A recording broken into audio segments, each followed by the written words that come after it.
Doing very, very good. Yourself? Wonderful. Well, no, you look like a Batista that has been a bit down on his luck and has had to resort to milking his own titties for profit. It's not a good look, is it? It's not. For those listening later in the week on the audio version, our good friend King PigsBladders, the Photoshop wizard, He's outdone himself.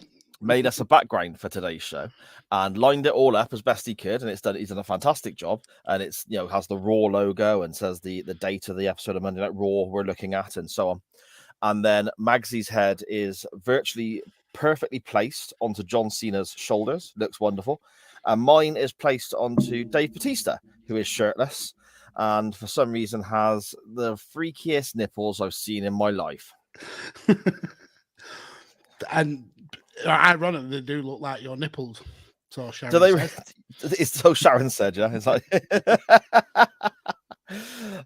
you asked how I am, Magsy. I'm not very well, mate. I've been a bit coffee spluttery, a bit grotty, a bit sneezy. All my allergies kicking up and all that, You've been a poorly baby, haven't you? I have, mate. It's not been fun. Welcome to my world. Well, this is standard Monday for you, isn't it? Well, now the shoe is on the other foot. So it'll be you coughing and spluttering. Very true, mate. Very true indeed. We've got a lot to cover this week, haven't we? We've got a Hall of Lame. We've got a brilliant wrestling topic, a non-wrestling topic, sorry, that everyone's sent in their responses to. Some brilliant shouts and suggestions for our non-wrestling topic. And our wrestling subject is actually a segment from a Monday Night Raw as opposed to it's almost a wrestling like somebody broke the rules. Oh, fucking hell, heaven forbid. Well, one rule for me and another rule for you. And sorry, folks, that's Sai just coughing his guts up. Yes. That's so strange. It's like a complete role reversal, isn't it? How weird. Yes, lots to get through. I suppose we better start the show, Magsy. Let's do it. Good afternoon, good evening, good morning, wherever and whenever you may be listening or watching from. This is Chain Wrestling Live with Mags and Sai, episode 118. Got your number.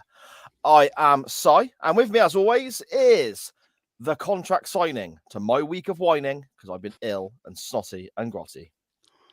The SmackDown or Raw to my Little Rock, which is capital of Arkansas. Yeah, I know. Give me a break. We're 118 episodes in. This doesn't get easier. If anything, it gets more difficult coming out with this shit every week. Okay? All right? And I've been ill. So, a podcaster that regularly has two middle-aged men fighting over his services. The podfather himself, Lord Mags. How are we doing? I am bloody lovely today. One of my chickens has laid their first egg. I'm a proud... I know. You sent me a picture. I'm a proud chicken grandpa, and I'm going to happily eat that egg as a grandpa should. Exactly. When you sent me that picture, initially I thought, is that Magsy? Oh, no. you thought that was... I should have drawn actually a dizzy face on it. Yeah, a little face. Put your glasses over the top of it as well. Get a baseball cap on top. Little headset. Do you know, I could actually not rock up to these podcasts and there'd be no difference whatsoever. I just think that you're freezing and like... And Mags's internet is playing up again. Oh, don't talk to me about internet troubles, mate. Oh, my goodness. We're trying to record. Me and Dan Griffin have just started the 4th season of the Doctor Who pod. We've done our draft episode. That's in the bank already. And yesterday we recorded our first story, I suppose, that we're looking at for this season. We started recording at 2:30. We finally started actually getting some proper content recorded for the episode at pushing 3:15. That's how bad the internet struggles were with regards to StreamYard, and then we went to Skype and back again, and all this sorts, and literally just as we were about to knock it on the head, it clicked into place and started working. But, it was such a nightmare, Mags. I can believe it, and on mentioning Dan, it's good to see him getting quickly onto the road to recovery. We're all a little bit worried about you there, sir. There's a bit panicky for a while, but it's good to see you back and fighting fit. Yes, indeed. And speaking of Dan, who is in the chat, shall we jump in the chat and see who's about, Magsy? Yes, we shall.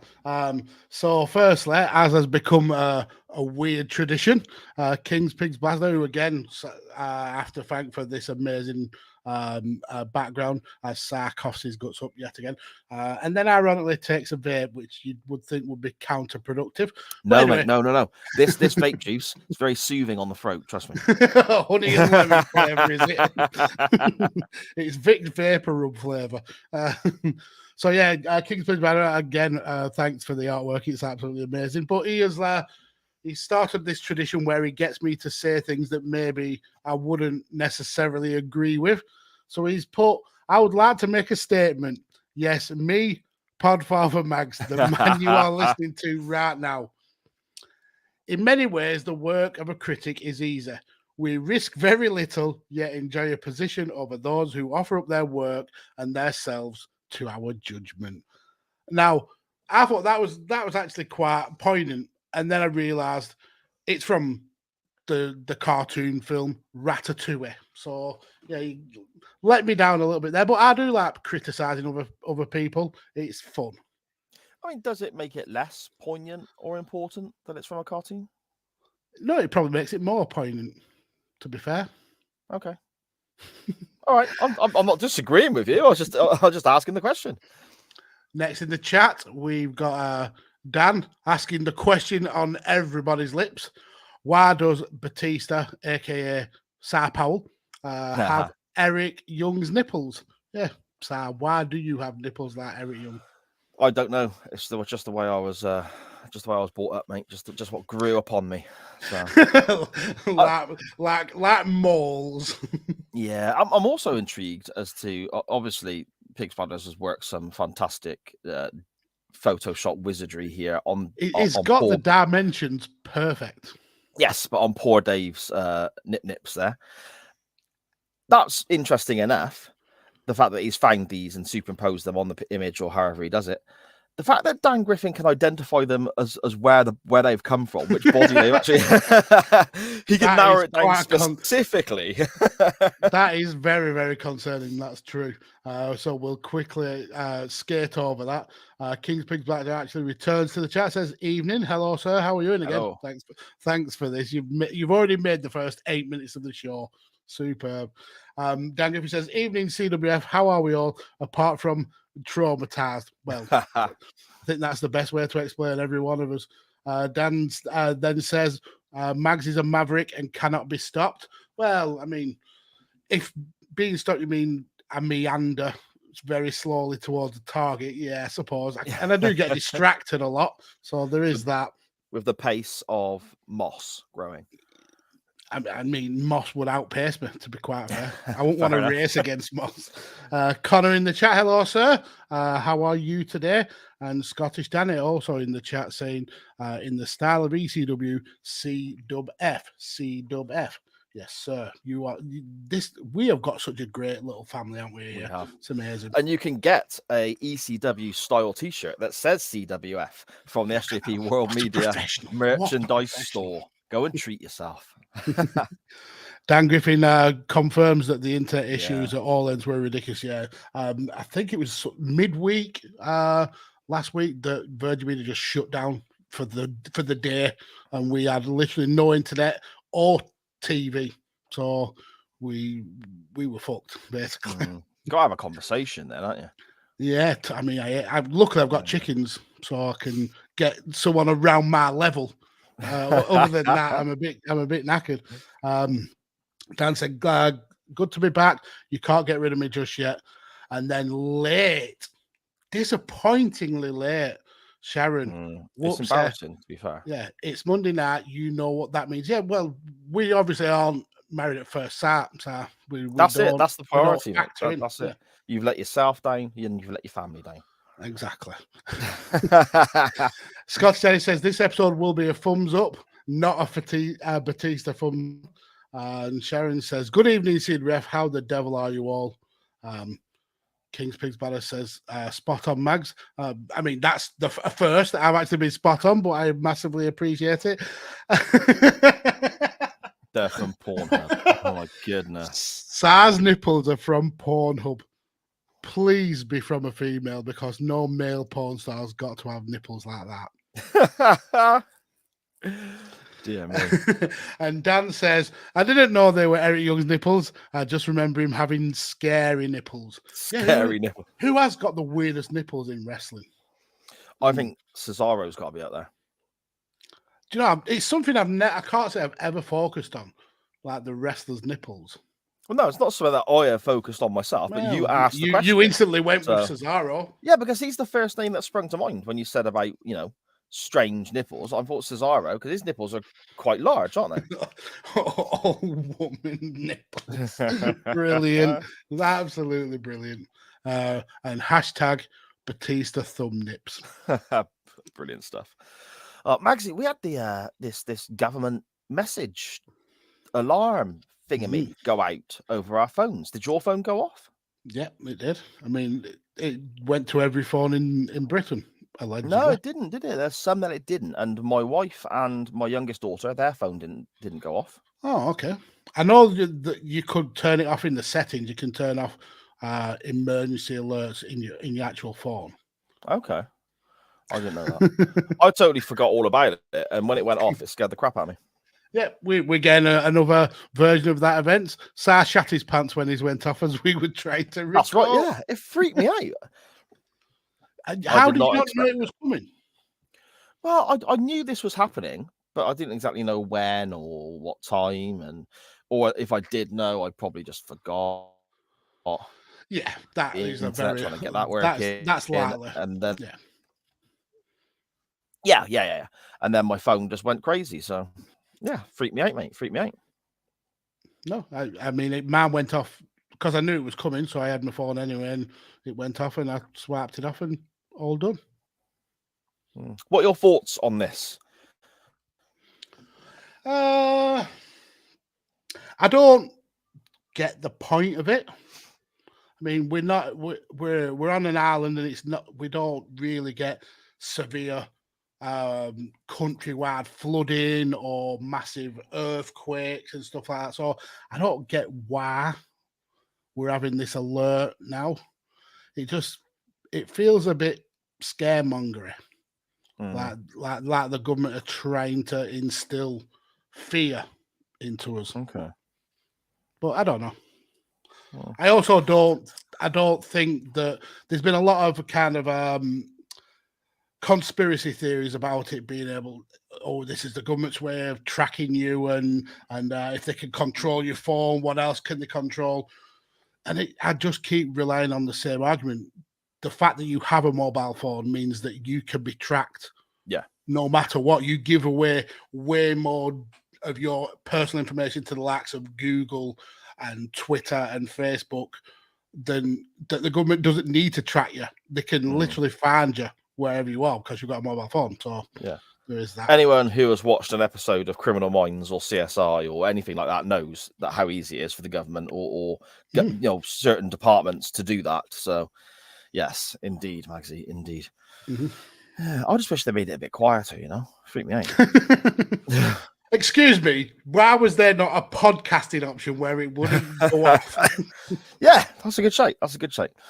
Shall we get on with the show then, Mags? Shall we get on with our normal segments that we have to fulfill and get through this evening? Let's do it. What are we going for first? The Hall of Lame, by any chance? I think so, mate. I think so. That's why we normally do it. The Hall of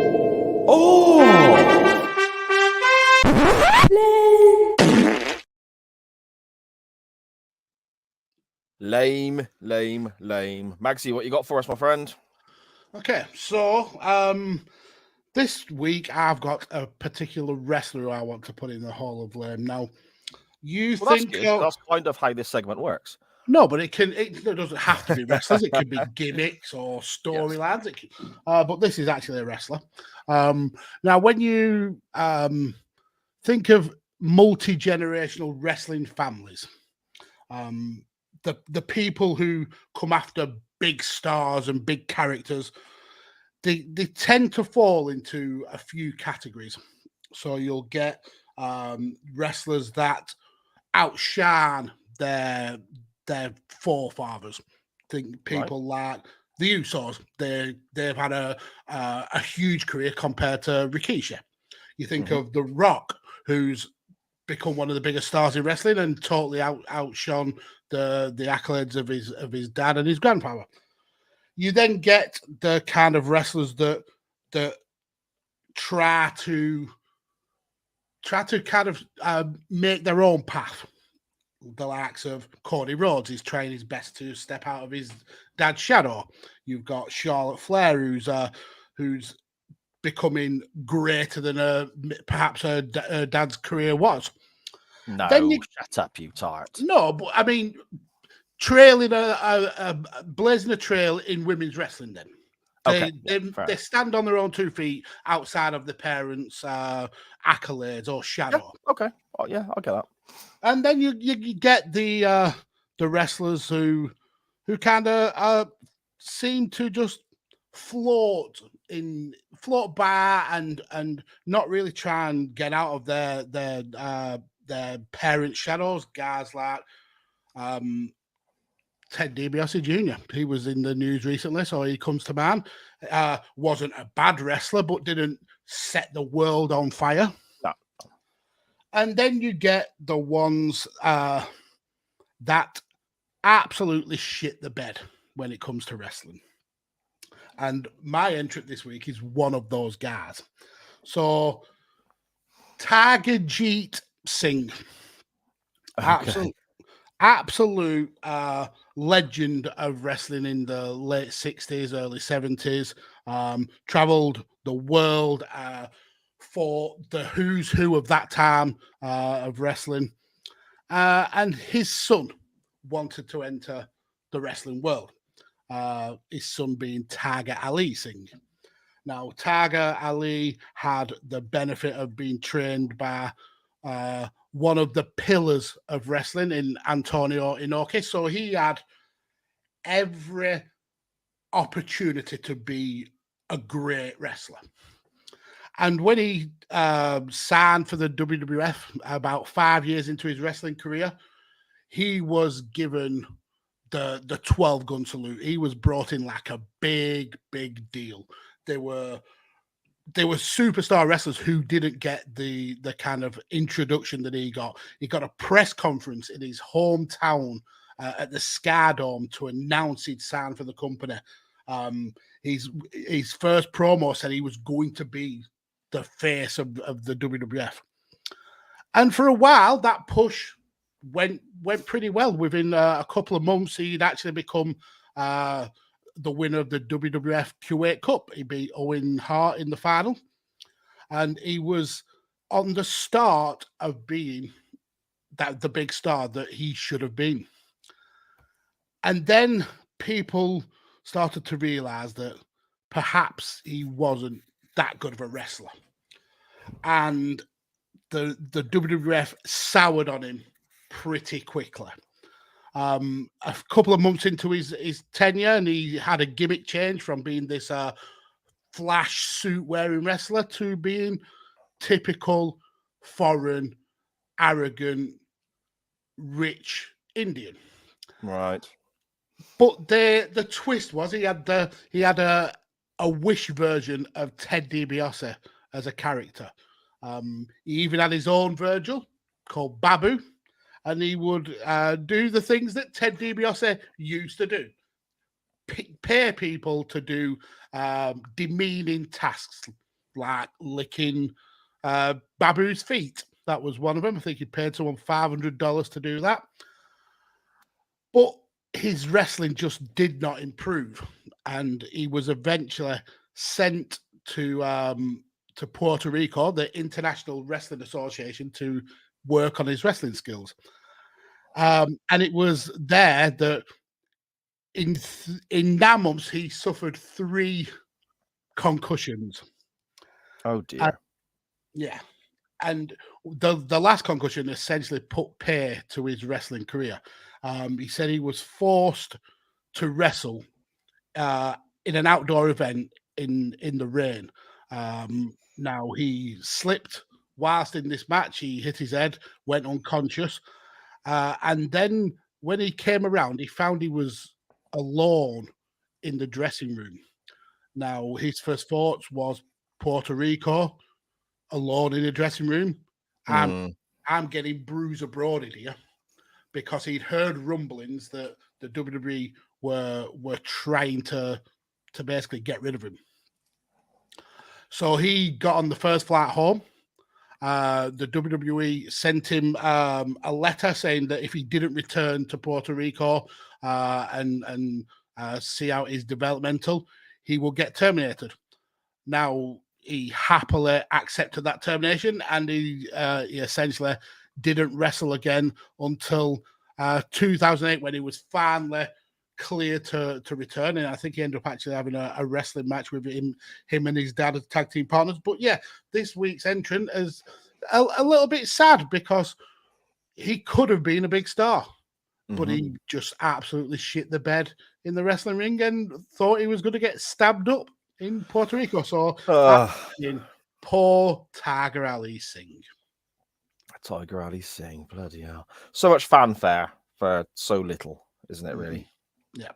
Imagine, though, the Scardome, where the WWE have had some of their biggest shows, where they've got the hottest crowd, and that's where you've been introduced, and then months down the line, you're essentially a jobber with a tired old gimmick. Unless we not forget, he did end up being a manager,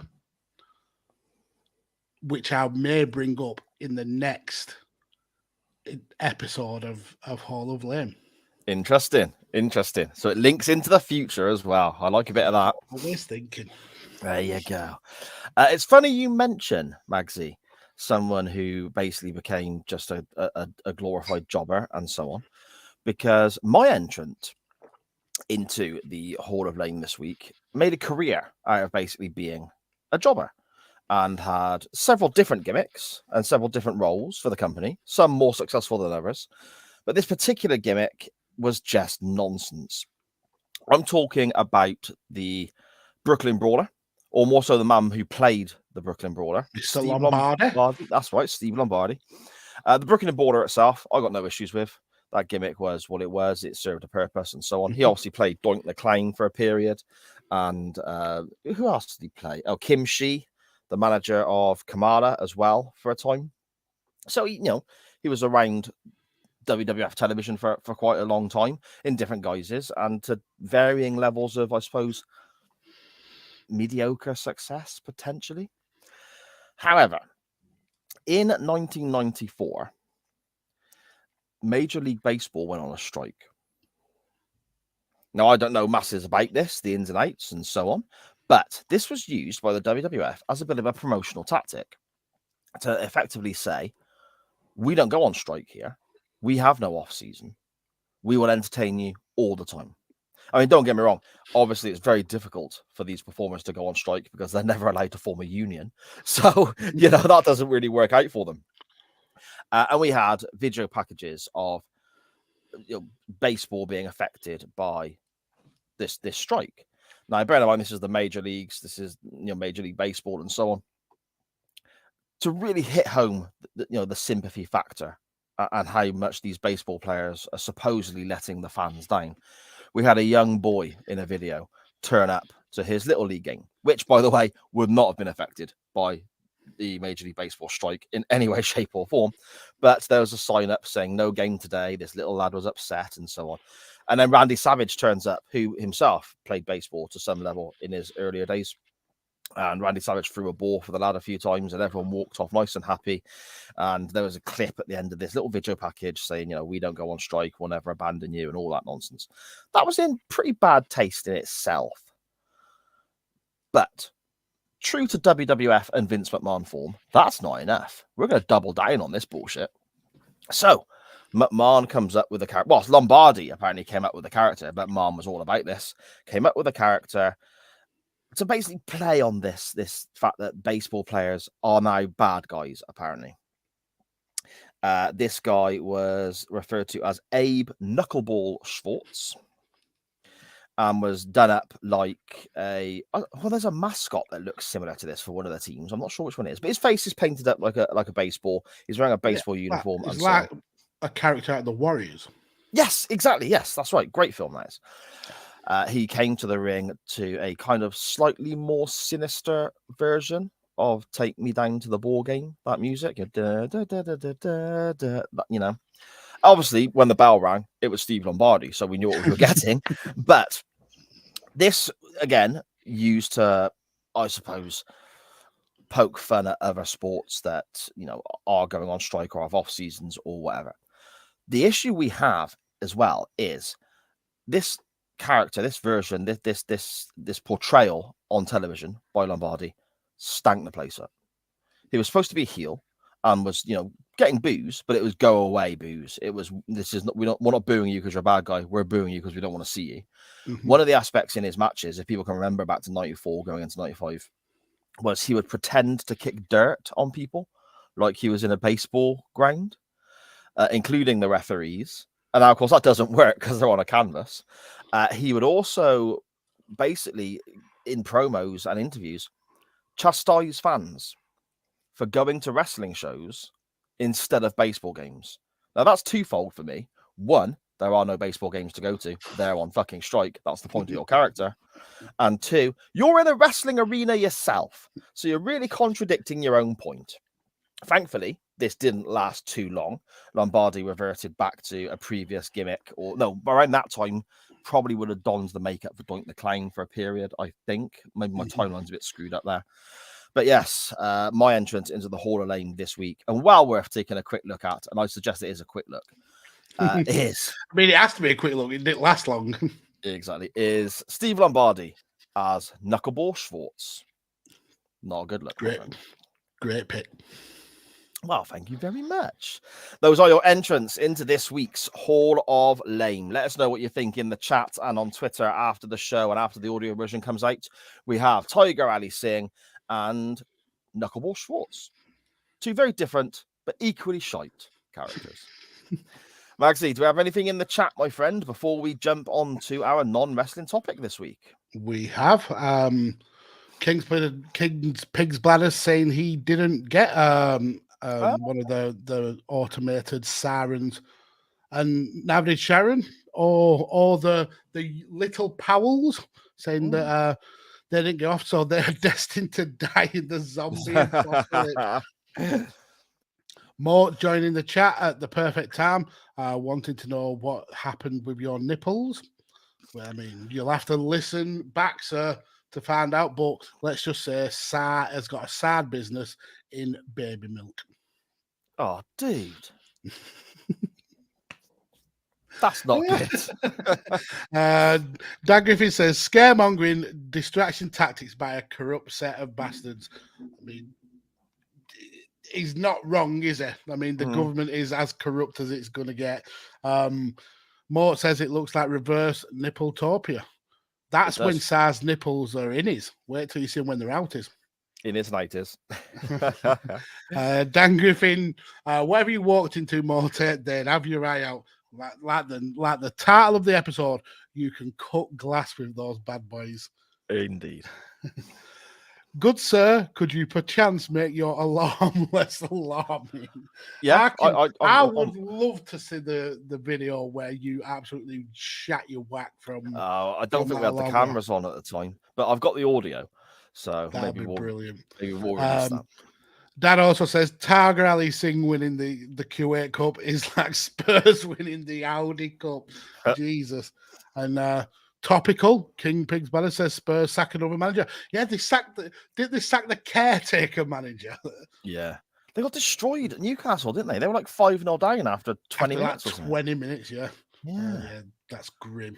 And Dan saying, I'm so happy I don't remember Nuncle Shuffle Sword. Brilliant. Amazing. Absolutely amazing. Well, thank you so much to everyone who has joined us. Magsy, we better get on, haven't we? Non-wrestling topic time, I think, bud. Let's do it. NWT time. Oh! No wrestling talk here. It's the non-wrestling topic. Lovely. Nice. Lovely. Nice. Ooh, lovely. Lovely.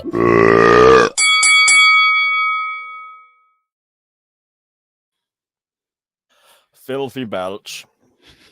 This week's non-wrestling topic was quite simply shit songs from great bands. Mm-hmm. We've all got a favorite artist or an album we love or whatever, but there's a bit of a weak link somewhere along the line, isn't there? If we're being realistic, you know? Yeah. So not everyone can be a banger. Exactly. And we had lots of responses, all different types and genres of music. Half of it I'm probably gonna half of it I'm probably not gonna know or have heard. So that'll make for great audio content. But we'll still run through, Mags, in the order they arrived into us. Yes. Frantic scrolling by me. Indeed. First of all, we have Brian Lapatan at Brian Lapatan on Twitter. He says, Judas Priest dropped the ball with Turbo, going way too commercial. The worst song has to be Loch Ness from the Angel of Retribution album. 13 minutes of boredom. I've not heard that Loch Ness, but the album Turbo, or the song Turbo at least, I didn't think was too bad. That's because you're a commercial music kind of guy. Yeah, that's exactly what I am, of course. Jeez, man. No, I mean, Priest I don't know. Heavy, though. I am not a massive listener of Judas Priest.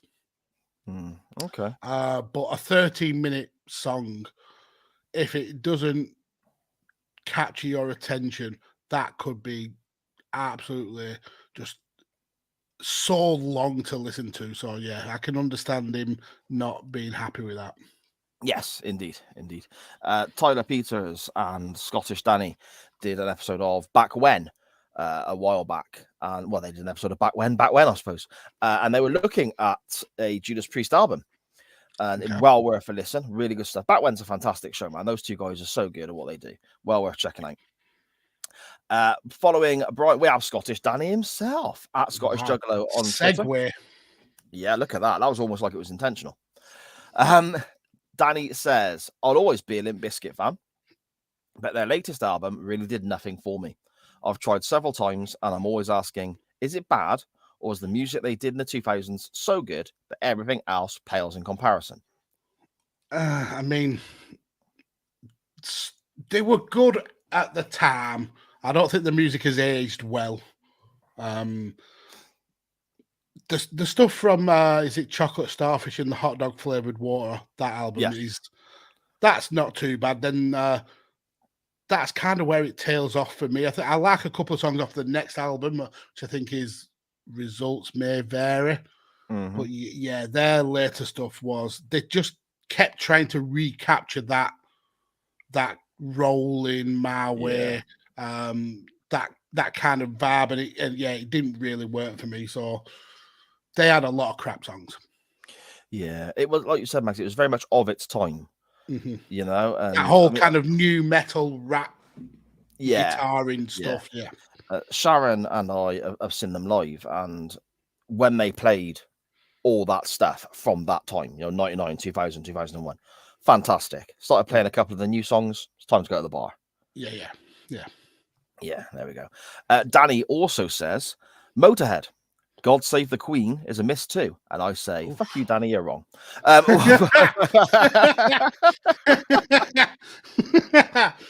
mean, I'm assuming that's a cover. Yes. Covers for me, they fall into two categories. They either are really good or absolutely wank. So it'd be interesting to listen to that and find out which kind of section it goes into. Obviously, I love you really, Danny. I don't mean that. As I responded on Twitter, you're very brave having any form of diss towards Motorhead on a show that I'm involved in. I love that Chris Bellis replied to him and put, look out for One Man's Meat Pod with new guest host Millwall Chris as well. Great plugging. Good Cop, Bad Cop Wrestling Podcast at Good Bad Wrestle on Twitter. They say hashtag bad cop moment. Lou Reed, Metal Machine Music. I have absolutely no idea what that is. Not heard it at all. I literally only know one Lou Reed song. What's that one? Perfect Day. Oh yeah, okay, I know that one. Yeah. Lou Reed wasn't he the guy who did something with Metallica a little while back? They did an album called Lulu, and I might be getting this completely wrong. People in the chat, let us know, please. But I'm fairly certain it was Lou Reed, and it ended up being an album called Lulu with Lulu. Yeah, yeah, you think so? But they played obviously Metallica, played their music, and Lou Reed effectively read poetry over the top. I think. Oh, very avant-garde. Yeah, it was pretty shit. To be fair, it was pretty shit. But yeah, there we go. At PigsBladders, our good friend, the Photoshop wizard on Twitter. He the says, star of this week's show, no less. "Oh, without a doubt, without a doubt. Look at this.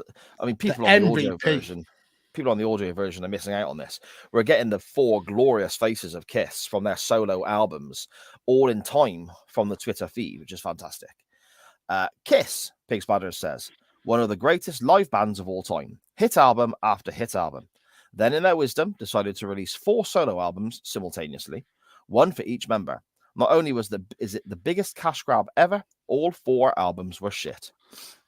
Is that a case of you are starting to believe your own bullshit? You've got people around you blowing so much smoke up your ass that you think you can pull that off. It's on PigsBladders is spot on. It was typical for Kiss in pretty much their entire career. It was a massive cash grab, and they were so popular. And the 4 guys the 4 face paints and so on, and they each have different musical tastes, and they each released a solo album. I think Ace Frehley, the guitarist, his album was potentially the best selling because it was back to a proper sort of rock and roll, sort of more that way. But yeah, it's I think with Kiss, it's a situation of the sum of the parts are better than I wonder if whoever sold the least amount, I wonder if they got bullied by the others.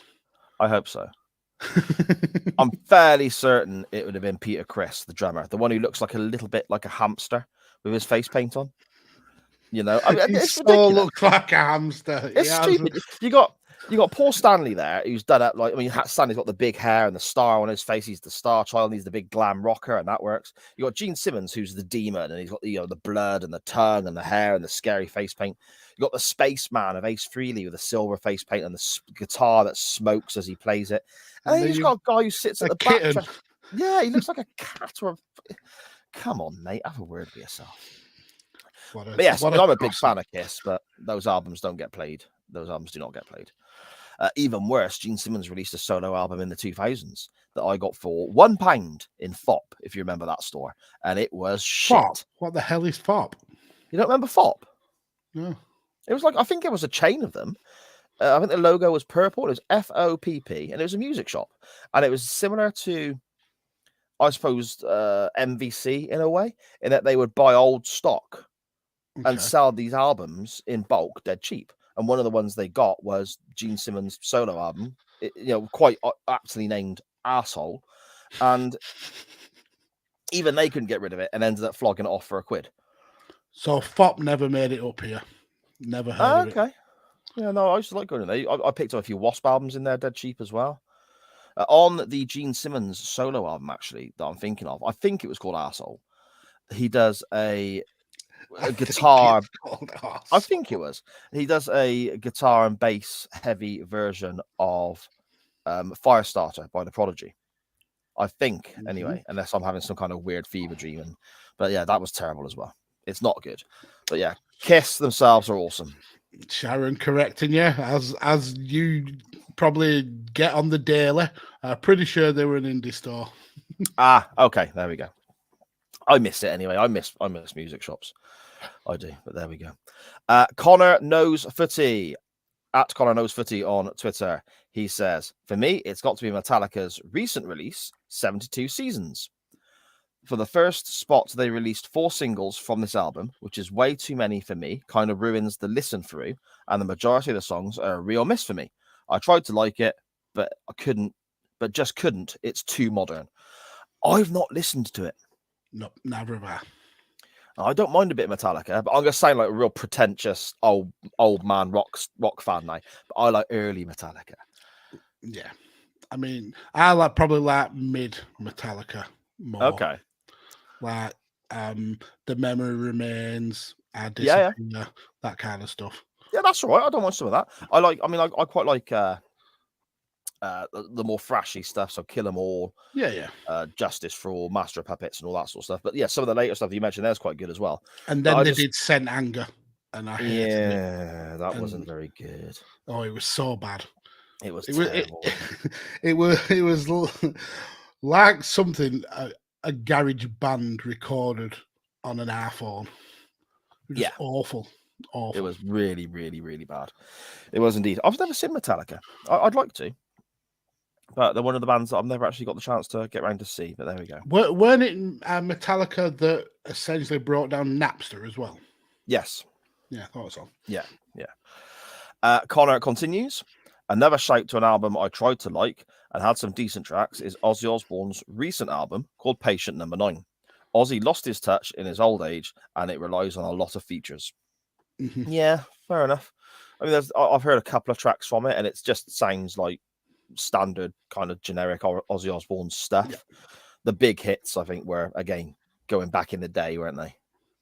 An Ozzy Osbourne song made it onto my list. The one he did with Kelly Osbourne. Was it Changes? Yeah. There's an old Black Sabbath track, yeah. Yeah, but when you bring in Kelly, you kind of ruin it. Yeah. Yeah, that's it. I think with Ozzy, I mean, the guy's fantastic. He's an absolute legend. But I think with Ozzy, he needs someone alongside him who's really helps with the creative process. When he first went solo and he had Randy Rhoads playing guitar for him, some of the stuff they produced in those first few albums are absolutely incredible. And then Zakk Wylde, when Zakk Wylde took over as guitarist in Ozzy's solo band, you know, No More Tears and all that sort of stuff, absolutely incredible music. And I think that's kind of what Ozzy needs sometimes. Mm-hmm. Fun fact, Ozzy Osbourne, what is he like? It must be in his 70s, surely. Yes. He's the face of PlayStation VR 2, which seems absolutely wild. It does seem a bit odd. I wouldn't have put those two together myself, but there we go. No. GH at Carry the Gary on Twitter. Hello, sir. He says, "Yeah, not heard of you for a little while, I don't think, Gary. Good to have you back along, my friend." He says, "Like Blink-182, but I can't take I Miss You seriously. Like a dummy's guide to being the Cure." Brilliant. Yeah. I mean, I don't mind the song I Miss You, but it's such a departure from the stuff that they did before, and like the kind of comedy rock stuff, and then they try and go all serious and forlorn. Yeah, it's jarring to hear that song from a band like Blink-182. I think with Blink-182, they came along at a time maybe too late for me. Okay. Because I was very much set in my ways, I think, by the time they made it big. And I kind of looked at Blink-182, and to be fair, not early Green Day, but like American Idiot, Green Day and onwards. I kind of looked at a lot of that, and Good Charlotte, that kind of American skater kind of punk. Yeah, I kind of looked at it, and it weren't for me. It weren't for me. It was radio-friendly punk, commercial punk. Well, this is it. I used to get really cross when people called it punk, because to me, punk's the Pistols, the Clash, and stuff like that. No, yeah, I get it, but it's that style. Yeah. But I do get what you mean. It's not punk. It's more like essential roots, but they are trying to be punk bands, but also radio friendly. I just tie them all in with Avril Lavigne, and she's not really rock and roll at all, is she? I mean, she's very K-pop now. Is she? Yeah. That's like Japanese, isn't it? K-pop, is that correct? Well, Korean. So that's Korean. Okay. Kind of. That'll be what the K stands for. There we go. Look at that. You learn something every day, don't you? Wow. That's Japanese. That Korean pop. Well, it's all Japanese to me. I didn't realise it stood for Korean, so there we go. You learn something every day. I need to apologise to everybody as well in the chat and listening hear us live and on the audio version later in the week. My voice is going, I think, as I'm sort of coughing and spluttering here. So please bear with me. Sounded husky. Sexy. Alan Smith on Twitter at Flanderosa, I think that says, at Flanderosa on Twitter.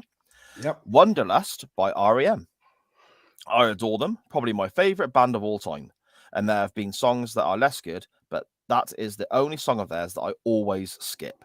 It's on their worst album by far, called Around the Sun, so it's easy to avoid. That's at a least. wank album. Yeah. Is it? I don't know.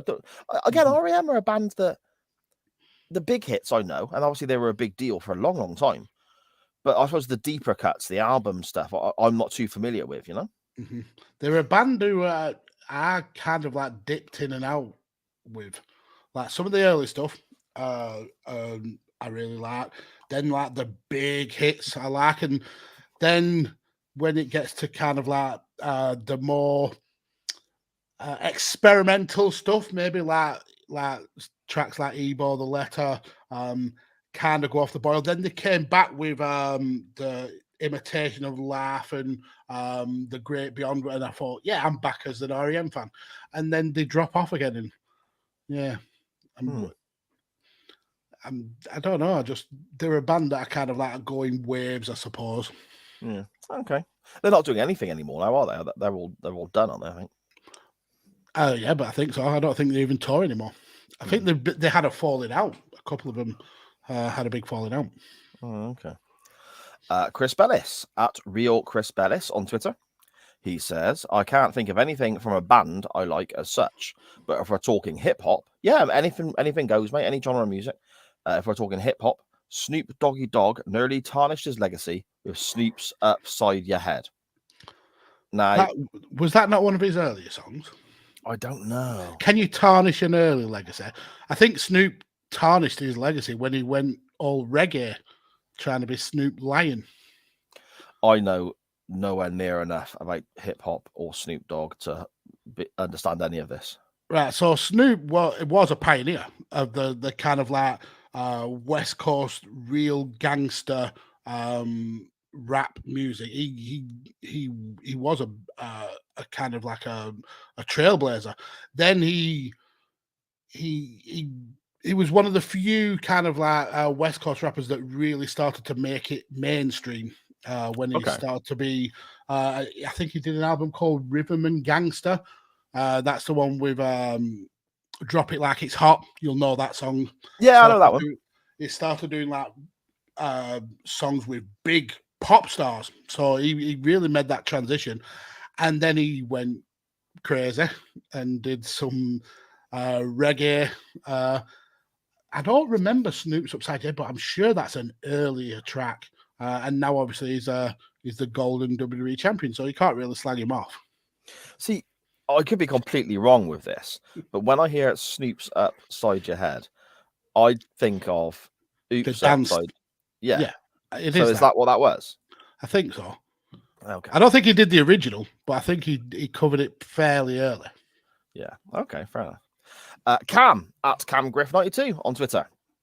He says, not a great band in my opinion. Honest, he says, but heard Girls Aloud cover of Walk This Way on the radio today. It's shite. Wasn't a fan of Humbug when Arctic Monkeys released it, but as with all of their albums, it fucking bangs now. Fucking bangs now. That's a Yorkshire thing. 000 in fucking there. Okay. Also, to link the two together, Arctic Monkeys did a cover of Love Machine, and that's class. Okay, fair enough. It is actually a class. I've not heard the Girls Aloud version of Walk This Way, but again, it's cover versions. They're either very, very good or absolute wank. Arctic Monkeys, oh yeah, they're a band, and Cam kind of describes it pretty perfectly there. Even if you don't get into the music at the time of release, a few listens on, or even a couple of years down the line, they grow on you like a fungus. Like a fungus. but they, for me, they're experimental enough that they kind of stick to the roots that they started with, but kind of show more of their influences. But they don't go so far out of that kind of comfort zone that it alienates the fan base, if you understand what I mean. Okay. Some people can release an experimental album and it's so bizarre and so different to what they've done that you just can't get into the music. So yeah. But yeah, Arctic Monkeys are great. Dan Griffin at Dan Griffin 21 on Twitter. Dan says, struggling with this one. Normally like Eminem, but wasn't a fan of Walk on Water featuring Beyonce on Revival. Really like the Foo Fighters, but never been a fan of Everlong, despite it being one of their classics. Wash your dirty mouth out, Mr. Griffin. That's horrific. How dare you besmirch Everlong? Everlong is amazing. I know it, but how does it go? It's the video you'll probably know. It's the one with the giant telephone and the giant hand. Whenever is it? What's he called? The lead, Dave Grohl. When he's angry, his hand goes massive. Oh yes, okay. Yeah, I can remember that. Okay, yeah, that's all right. That's all right. Yeah, I've never been a massive Foo Fighters fan, though. To be fair. Yeah, I mean, I can't say I'm a diehard, but I do every now and again like a good Foo Fighters sesh. Okay. It's that time of the week again where we hear from our good buddy Steve-O at Total Steve-O on Twitter. Steve-O says, I find this really difficult to answer, but one cover that sticks out that is terrible is Godhead's Eleanor Rigby. Abysmal. I'm not a fan of the original, to be fair. I don't know. I like the Beatles, don't get me wrong, but there are some that just doesn't add up vibe whatsoever. I don't mind Eleanor Rigby. It's not one of my favourites, but I wouldn't say I dislike it. I don't like the Godhead version, though. No, I don't think I've heard it, to be fair. Steve-O says his closest friend, Merle, said Bad Wolves cover of Mama, I'm Coming Home by Ozzy Osbourne.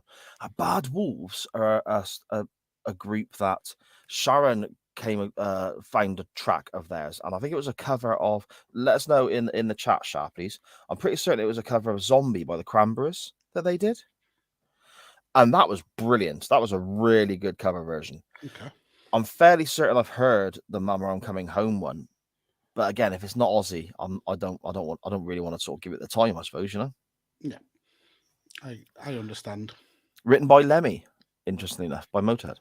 So originally. So there we go. The more you know. Steve-O continues. Certainly songs and cheating like Mags I cannot listen to anymore. Rude. I've heard them so many times. People, mate, we're 118 episodes in. People know the crack with you know. Yeah, so they've got you figured out. Ironically, he's calling me out to be a cheater on the episode where you cheated. I didn't cheat. Oh, what wrestling match are we watching again? Steve-O says songs he can't hear anymore because he's heard them so many times. Kill Switch's Last Serenade and End of Heartache. Oh, I love those tracks though. I love those. I love Kill Switch. So. Slipknot's Wait and Bleed, Spit It Out, People Equal Shit, and My Plague. Slipknot, Magsy, I don't know if we've spoken about them very much. They're a bit hit and miss for me. Yeah, is it something that you're into, or? I mean, that's not my genre of music at all, but there is a few tracks that I don't mind. Wait and Bleed, I like that one. What's Psychosocial? Yeah, I don't mind that. Duality, I don't mind. Yeah, the one I can't even remember the song's name, but where the kids in an abandoned house and is eating cereal with dirty water. What is that song called? Anyway, I like that one. Yeah, Left Behind. Left Behind. Yeah. Again, I'm cheating. Steve-O says, but by weird coincidence, this shut up, you knob. This band called Brand of Sacrifice, incredible first EP. They released first album was okay, but the other day released a new EP. It's dire, trying to be what Bring Me the Horizon are today. Fails painfully. And that's when you don't stick to your roots and you're trying to be something that you're not, and you fall flat on your face. Exactly. And then Steve-O finishes up by saying, oh God, just thought of this one. Times of Grace, incredible first album. 10 years later, released new album, and it's appalling. Okay. 10 years later, 10 years between albums. That's a long old time, isn't it? Yeah, it is. He adds more. He does, yes. I'll just come to that now, actually. And this is, I think, the last one I've got from Twitter today, Mags. Steve-O finishes up by saying, more, I'm afraid, albeit no specifics. A lot of deathcore acts want to always try to be the next big thing and throw in clean vocals. 99% of the time this happens, I have to turn it off as it doesn't fit at all. It can work, but unfortunately doesn't. Yeah, okay. You have missed one. No, who have I missed? Thanks, Steve-O, for the Steve-O section. Always appreciated, sir. Who am I apologising to this week? Mr. Butler, Matt Butler. Oh, I'm so sorry, sir. Trey Butler, who I had the pleasure of being on Crispavision with. And me and him were almost kindred spirits in our love for fried potato snacks. We both had a list that included none of the original list. We were that passionate about it. But he says that the Chemical Brothers song Salmon Dance, what were they? Thinking, yeah, that's Chemical Brothers are another, you can't really call them a band, but artists that they'll do something that is really, really good, and then it'll be absolute gash for ages and ages, and then they'll pop up and do something else pretty good. So yeah, Salmon Dance is not a good track at all. I don't know it. I don't know it. No, I don't know it's all that dancey wancy stuff that you know, electronic stuff. Don't want a bit of Two Unlimited or something like that. You know, DJ Scooter. That was somebody, wasn't it? He did stuff like that. Scooter wasn't a DJ, but I do understand what you mean. Okay, fair enough. What about your good self, Mags? Do you have any bad songs by great artists? I do. And like I said, a lot of my issues are with cover versions. Okay. Now there's Paul McCartney and Wings. They did a cover version of Mary Had a Little Lamb, and it's fucking terrible. It's absolutely terrible. Eric Clapton, he did a cover version of the reggae classic I Shot the Sheriff. Oh, awful, absolutely awful. There's a track by Elvis Presley called Confidence, which is essentially just a reworded version of the song High Hopes, where he is in a playground with kids, spelling out the word confidence a lot. Okay. One of the probably the most disappointing is Chuck Berry. Now, obviously, one of the grandfathers of rock and roll. Yep. And his only number one hit was a song dedicated to his penis, My Ding-a-Ling. Yeah. Then one of the weirdest songs, again, I said earlier that I'm a fan of the Beatles, but there's some stuff that just doesn't vibe with me. They did a track in the kind of Yoko Ono ruining everything because she's a prick era, called Revolution 9. And it's essentially less of a song and more of people trying to tune a radio in for 8 minutes and not getting absolutely anywhere, and then ending with Yoko saying we should all be naked over and over. And then probably the most weird song that you'll ever hear. So everyone will probably have heard of a track called Je T'aime by Serge Gainsbourg. Yeah. Massively famous. Now, he and his daughter did a track. His daughter's called Charlotte. And it's it's called Inceste de Citron, which means lemon incest. Right? Oh no. And the lyrics are Serge Gainsbourg should perhaps be on a register. Let's just say that. So, okay. He sings I'll just read the lyrics. one of the lyrics says, "Your kisses are so sweet. I love you more than anything. The love that we never make together is the most beautiful and the most violent, the purest, the intoxicating, delicious child." And it says over and over, lemon incest through the song. So yeah, that's a very weird shit song about maybe Serge Gainsbourg and his daughter doing the horizontal no pants dance. That is, yeah, the less said about that, the better, I think. What is wrong with people? My God. And I suppose it comes under That's why we can't have nice things. Oh, man. I've got a couple, I suppose. I mentioned the Beatles earlier on. I find the Beatles really hit and miss.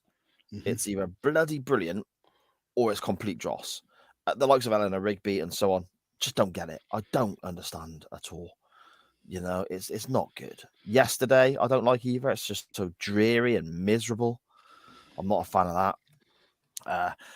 Wasp, one of my favorite bands of all time. I've said numerous times that they do a cover of Saturday Night's All Right for Fighting by Elton John, and it's the worst thing that I've ever heard.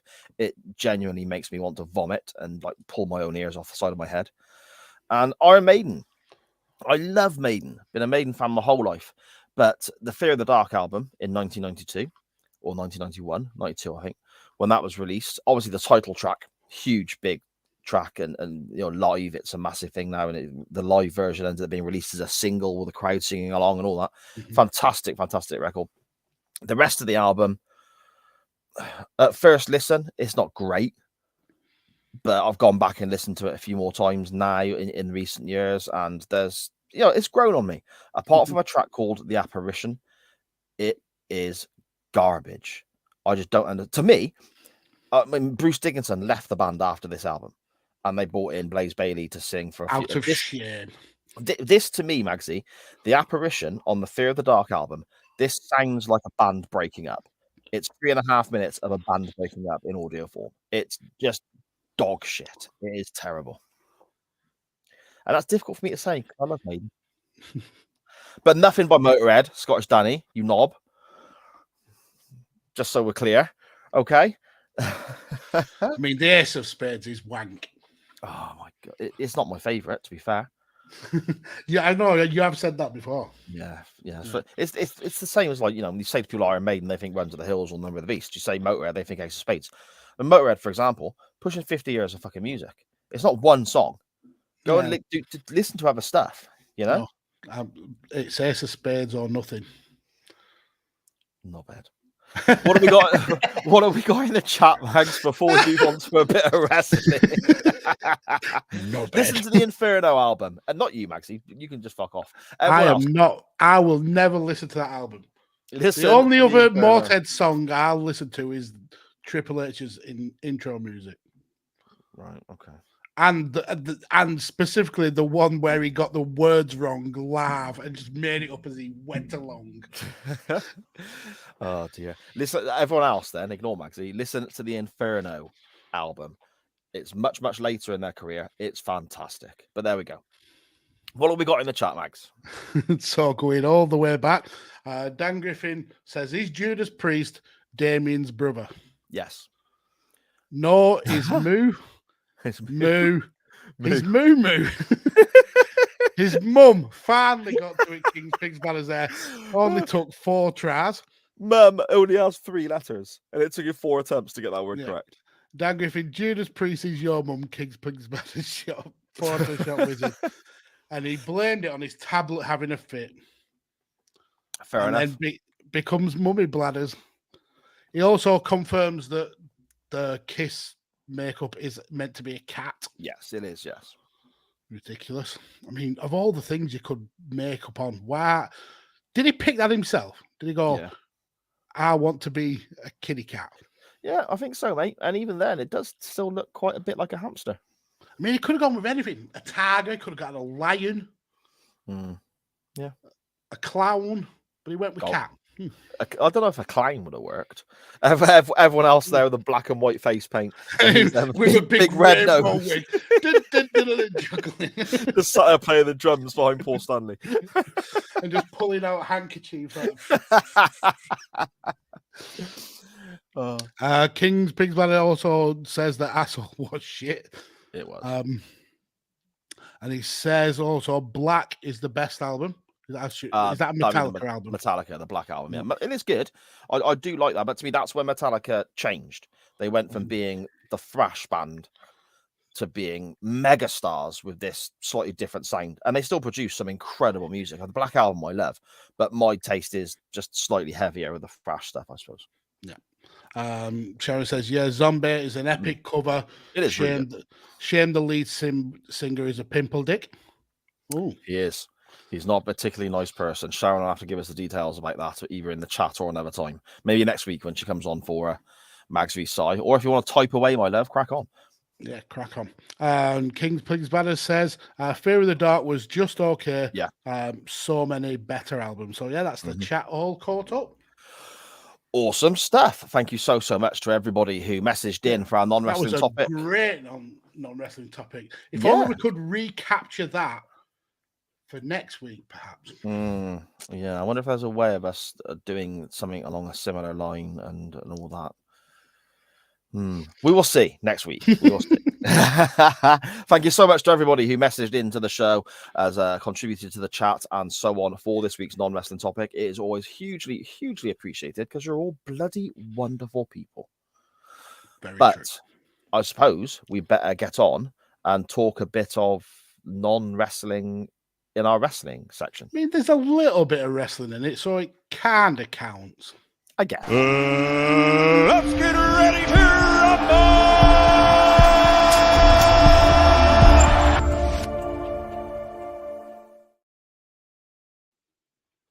Okay, so the winner of the poll was the option to look at the 22nd of February 2005 Monday Night Raw, or was it the 21st? It's the 21st of February episode. 21st, right. 21st of February 2005 Monday Night Raw, where big, juicy nipped Dave Batista finally makes his decision as to which champion he will be facing after winning the 2005 Royal Rumble, which we looked at. Was that last week we looked at that or the week before? It was. Last week, I think it was last week. Yeah. Okay. So it's the famous contract signing with Eric Bischoff, who's the general manager of Raw, and Teddy Long, who's the general manager of SmackDown, and all the drama that went into it. Magsy, this episode of Raw, have you gone back and looked at any moment from this, the contract signing, I suppose, being the most obvious, since it aired, other than today? I don't think I've particularly gone out and searched for it, but parts of it come up pretty regularly in kind of like WWE lore and documentaries. It's usually the contract signing bit, and then the bit where Dave Batista's kind of like hiding around the corner and earwigging. But yeah, I can't say I remember going back and watching this full episode all in one go, just those little segments. Yeah, okay. I watched pretty much the whole show. I wasn't paying complete attention to certain aspects of it because I tried to watch all the show, and then there was a Tyson Tomko match versus Kane, and I checked out. Do you know what made that even worse? Was for some reason they had some idiot had the idea to not only have a Tyson Tomko match, but also give him a microphone to cut a promo on the way to the ring. Yeah. It was ropey, wasn't it? Yes. I mean, he was ropey. The intro to this episode of Raw, is it Union Underground, that music? I think that's the band. Move to the music. Yeah. That's one of my favorites, I think. What a brilliant intro to Raw that is. I think it's probably my second favorite Raw intro. What's the first? Thorn in my eye. That's the best one. Which one's that? Too much blood and not enough sky. 1-on-1. The thorn in your eye. I'm assuming it doesn't sound anything like that because that doesn't ring a bell. What? How do you not know that? That one. The original. Okay. Yeah. Attitude Era. Yeah. When they're walking through the warehouse and explosions are going off. Yeah. Yeah. Yeah. Cool Okay, guys don't look at explosions. Yeah. Yeah, there you go. It's a great intro, as we said. We have Jim It's Ross. my life in the box. Enjoy the beat. That's it. I know it. Yeah, I know it from that. Yeah. It's from the Penn State University. Jim Ross and Jerry Lawler are on commentary for us. I'll run briefly through what happens on the show before we get to the segments that we're going to cover. We open with a triple threat match for the ladies' championship. Trish Stratus takes on Molly Holly and Victoria. It's an all right match, I guess. Trish is a heel here, which I think... And she's got a big old black eye. Yeah, and a red bit actually on her eye as well. Mm-hmm. That was apparently that was a legit black eye that she got in a house show. Oh, okay. Oh, fair enough. And this is during the time as well when we had Maria Kanellis with a microphone backstage doing interviews, and Christy Hemme was just about to pose for Playboy. So, of course, naturally, she had to be inserted into the title picture because, you know, Vince. We then see Ric Flair and Triple H for the first time.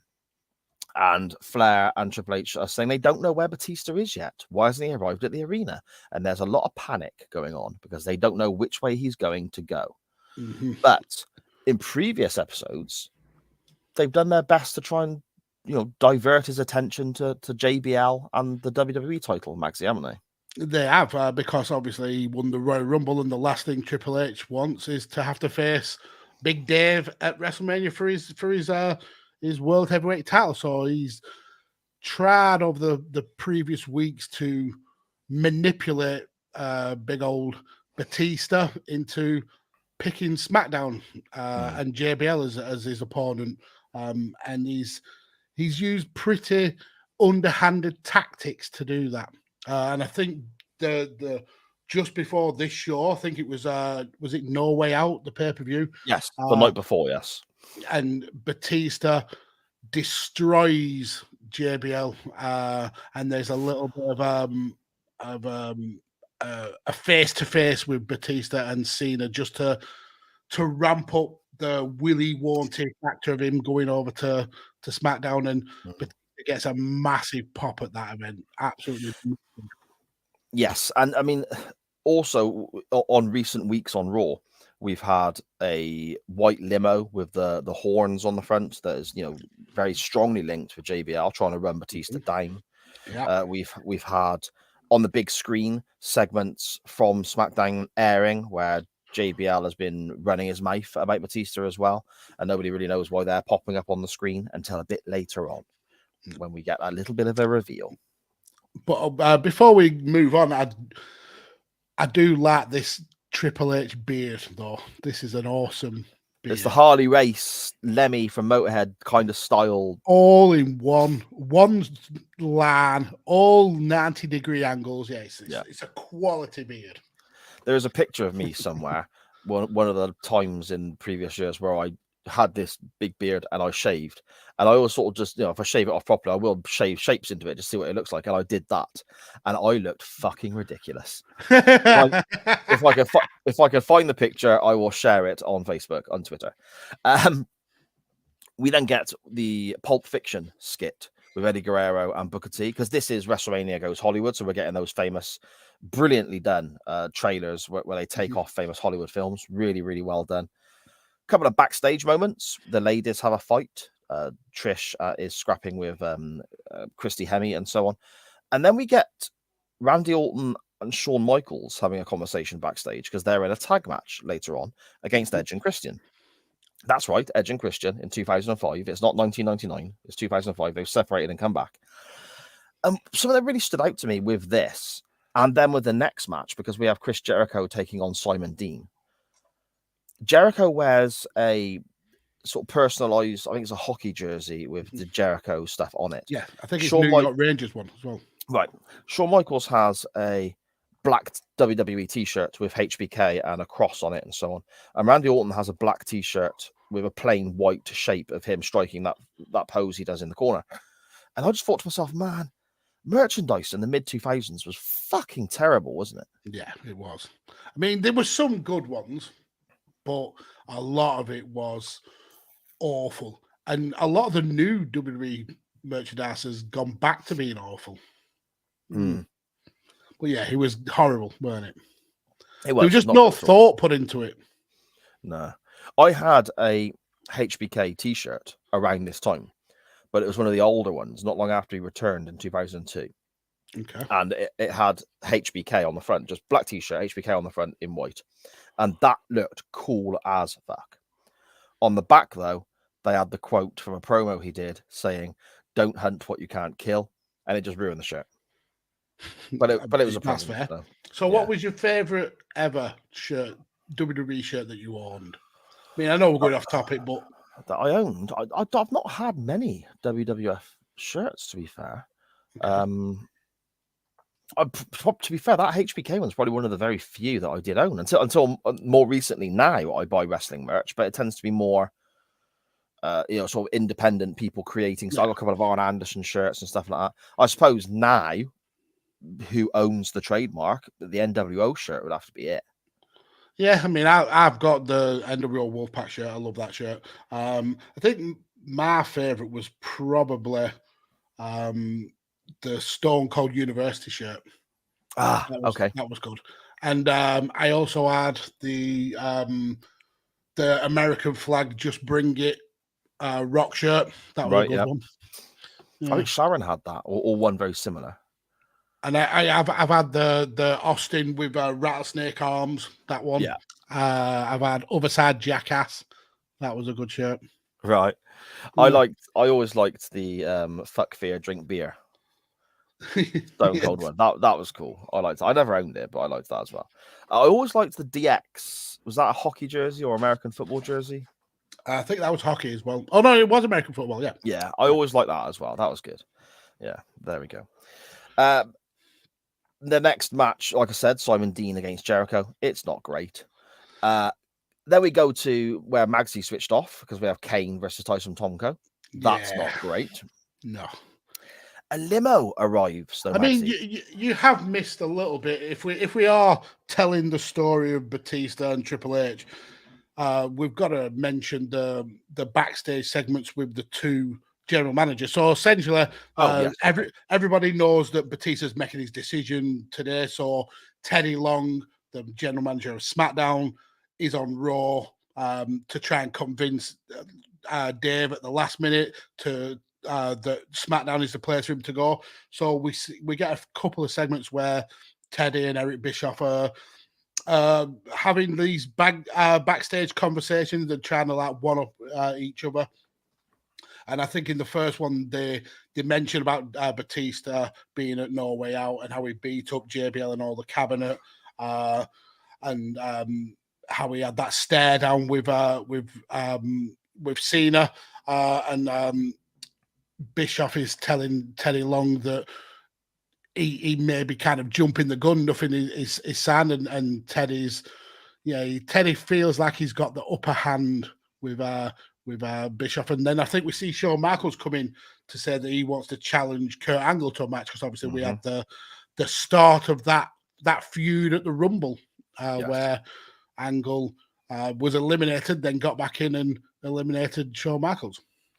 Yeah, it leads to one of my favorite matches of all time. I love that. It's a great match. A limo arrives. Flair thinks, is this Batista? He's waiting for Batista to arrive. He's all excited. But no, it's Chris Masters making his debut. It's Chris. I know. You just forget these things. A superstar like Chris Masters, and he's debuted in this as a part of the biggest story in wrestling at the time as well. So what a way to debut and then make nothing of your career. Yeah, exactly. I always thought that he was kind of out of proportion as well, because he's an incredible looking guy. Don't get me wrong, the guy's ripped, but it almost looked like his trunks were too small for him. But then when you actually looked properly, you realise that he just had no arse. He mislegged it a lot. Yeah, there you go. Muhammad Hassan, if everyone remembers him, he arrives to cut a promo. Oh dear me! And then I thought Muhammad Hassan is potentially the person that'll make me cringe and think of bad taste the worst on this episode of Raw. But oh no, here comes Chris Benoit. And Benoit ends up getting beaten down by Hassan and Daivari. And there's no network thumbnail at all for that segment. And they never mentioned his name. Yeah. Ever. There's no network thumb. Normally it's say for example, if Benoit wrestles in an Intercontinental title match against William Regal, it won't say Benoit versus Regal, will it? It will say William Regal in an IC title match. Yeah. Or here it might have said Muhammad Hassan cuts a promo or Muhammad Hassan speaks or whatever. But there's literally nothing, no reference to Hassan or Benoit or anything. You literally just skip from one thumbnail right away over it to the next. Don't you? It's almost like the WWE are embarrassed by both the characters involved in this. And rightfully so. Something that was very much of its time, Magsy. We had an advert for Juicy Drop Pop. Do you remember these? No, not at all. Do you remember the pop? Oh, what were they called? They were like lipsticks. The pop. Push pops. Push pops. That's it. And they'd shoot up. And, they were like that, except you could put a little bit of juice on the top that came with it as well to change the flavor. Okay, yeah, I remember them now. Yeah, basically a little bit after my time as a kid, I think. Oh, I still had them. That surprises me very little. Do they still make those push pops? I don't think so. They were very of the time. Do you remember when they brought out ring pops? Yes, and they were like huge gems, and that was pretty gross because everyone would be dribbling all over their hand. Yeah, horrible. And then they brought out things like brain liquors, which was essentially a roll-on deodorant with sour liquid in. Yeah. Weird. Sweets, 90s, 2000 sweets are horrific, aren't they? Yeah, they are. And they were just so rammed full of sugar as well. Obviously sweets are, but this was like proper poison your kids' time, wasn't it? Yeah, it was. It was. Up next, we have probably the best wrestling contest on the show. Shawn Michaels and Randy Orton defeat Edge and Christian. I really enjoyed this match, Mags. This tag match involving Shawn, Randy, and the former brothers, best friends, cousins. It changed every week for a while, didn't it? I think Edge and Christian. It did. Also, former vampires. Don't forget that. Indeed. Former vampires. Yeah, they were allowed out in the sun. Now they got over it. They got better. Eric Bischoff and Teddy Long featured again backstage, talking about Batista arriving in a couple of minutes. Sat on possibly the star of this episode, the coach. Who was also the star of the Royal Rumble, lest we not forget. No. He comes in and says, I just need to tell you that the Batista's going to be here in like 2 minutes. How he knew that is anyone's guess, because Ric Flair has been ringing Batista's phone off the hook and getting no answer whatsoever. So why would Batista...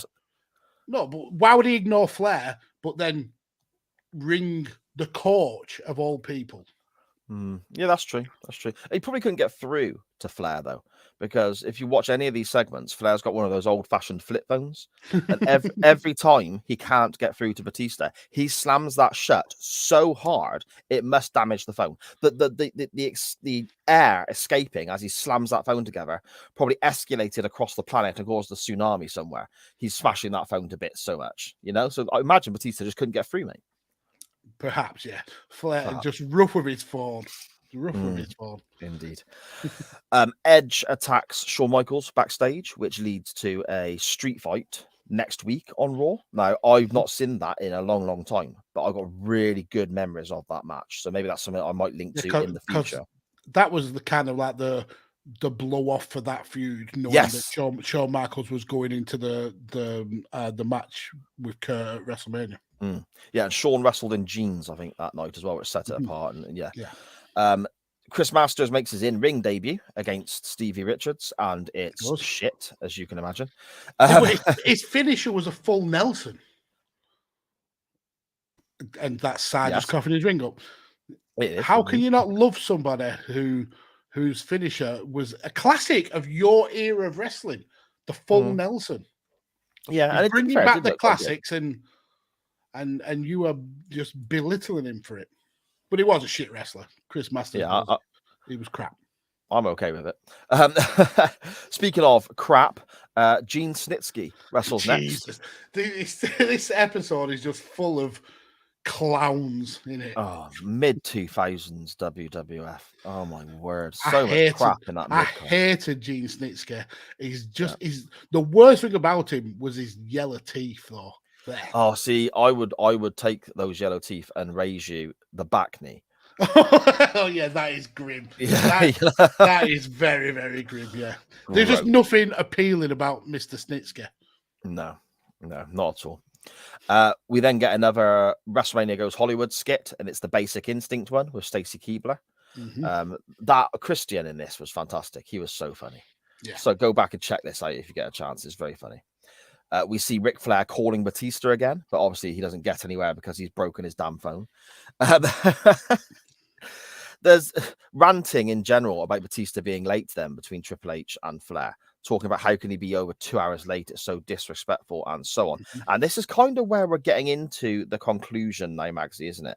Because we get that big reveal and so on. Yeah, this is whenever you've watched any kind of like thriller movie or an episode of Scooby-Doo, this is where the villain reveals their cards a little bit too early.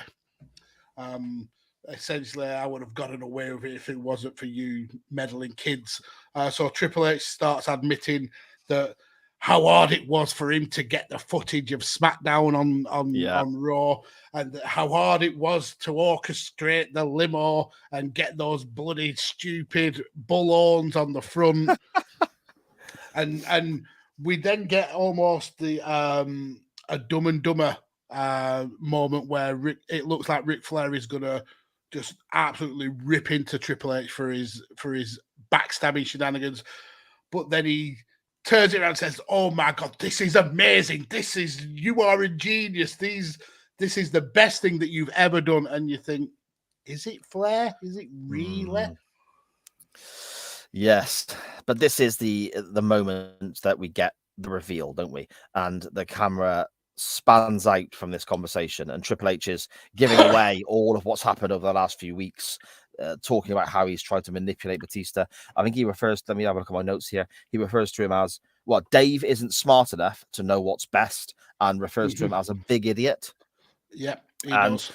I've got one long-lasting memory about this moment, not just the reaction from the crowd, how cool the reveal was, and how, for probably one of the earliest times in my life, I enjoyed the TV production side of WWE as opposed to the actual wrestling. This was an era when I was at my parents' house quite a bit. I may have moved back home for a while and so on. So I would watch Monday Night Raw on a Thursday night when it used to get reshown, and my dad would come in from work and catch some of it. So he was not familiar. He wasn't a fan in any way, shape, or form, trust me. But he knew who Batista was, and he's been built up as this big monster heel. And he knew that Triple H was a sniveling, horrible weasel of a guy. And I remember my dad sitting there eating his dinner very late at night because he'd worked long hours, the camera spanning out, seeing Dave Batista there, and my dad just going, "Huh, that other guy's fucked now, isn't he?" Brilliant. I loved it. It was great. But one thing that I really enjoyed about this was Batista was, I mean, for someone who was such a rookie in the wrestling business, his facial expressions in this episode of Raw are perfectly on point. You see and it's not like he's overacting or he's overselling. It's just the little movements in his face, like the little smiles or the tiny shakes of the head. It looks more like a proper TV program than a wrestling show. It's really well done by Batista. Yeah, definitely. And well, we're at the contract signing now, aren't we? And I think that the facial expressions by Batista are used to a great length here because he doesn't really say anything. I was really surprised at how little he spoke throughout this whole segment, Magsy. Well, even before we even get to the ring, Batista comes out. Well, he's introduced by Eric Bischoff. And Batista comes out, and you can see the looks between him, Triple H, and Flair.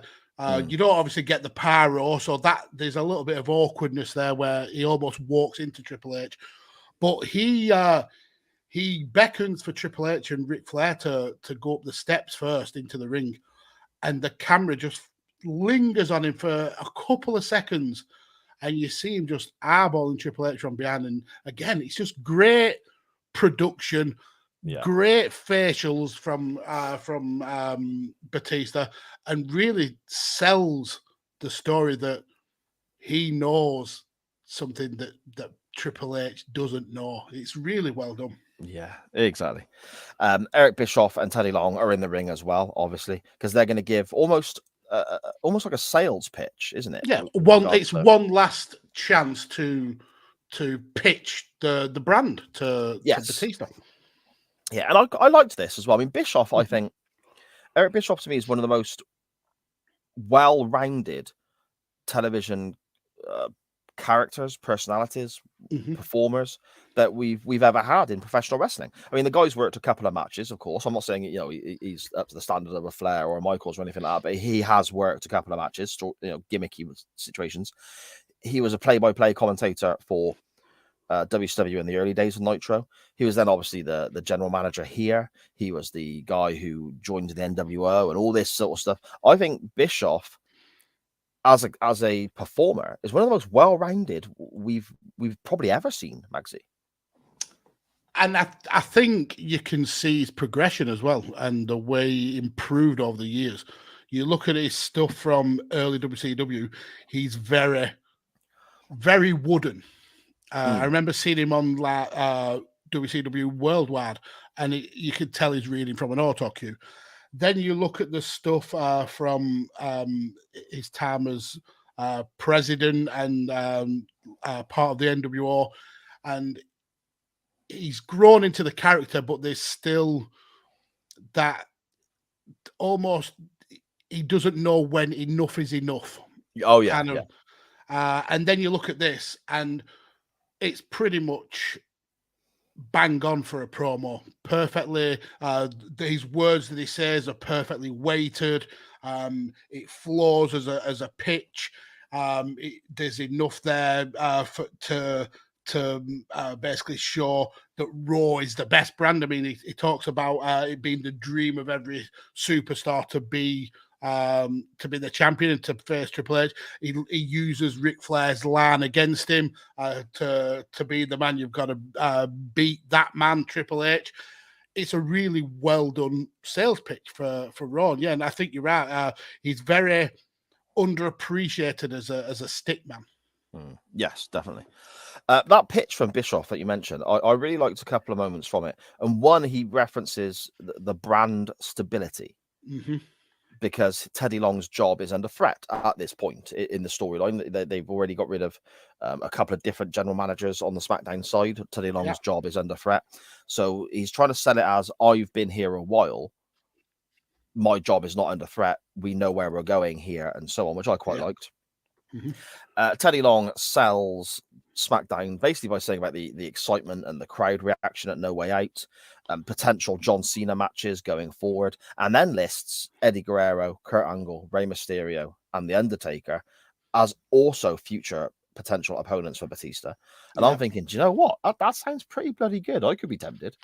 And he also pictures the fact that this could be the biggest rivalry since Stone Cold Steve Austin and The Rock, and he says John Cena and Dave Batista, two of the two hottest young prospects in wrestling today. That's another massive sales pitch, absolutely spot on by Teddy Long. But then he's got to throw in the line, and it's the meme that if he does, he's got the potential of going one-on-one with The Undertaker, and you see a little wry smile from Dave. This would be a hard pick. Obviously, we know the storyline, but if without all the Triple H stuff, if you were in Dave Batista's shoes, it's win-win. Yeah, you've got the absolute world at your feet in this. Yeah. Batista has the two contracts, and I thought this was really well. It's for such a simple thing, isn't it? Such a simple little thing, but they're on clipboards, and they've got the big Raw and SmackDown logos on the back, so it's easy for people in the crowd and the television audience to identify what he has there. And then Triple H puts forward his own pitch himself. And this you're was missing wonderful. out. You're missing out again, and it's Batista's his nuances that I picked up on. He goes for a pen because obviously they're clipboards. They've got Raw on one, SmackDown on the other, but he goes for a pen to sign, and he picks the one from SmackDown. So it looks like he's going for the SmackDown one. Really nice little touch, I thought, from Dave there. And I'm not a fan of contract signings as a wrestling trope. I think they are so overplayed now.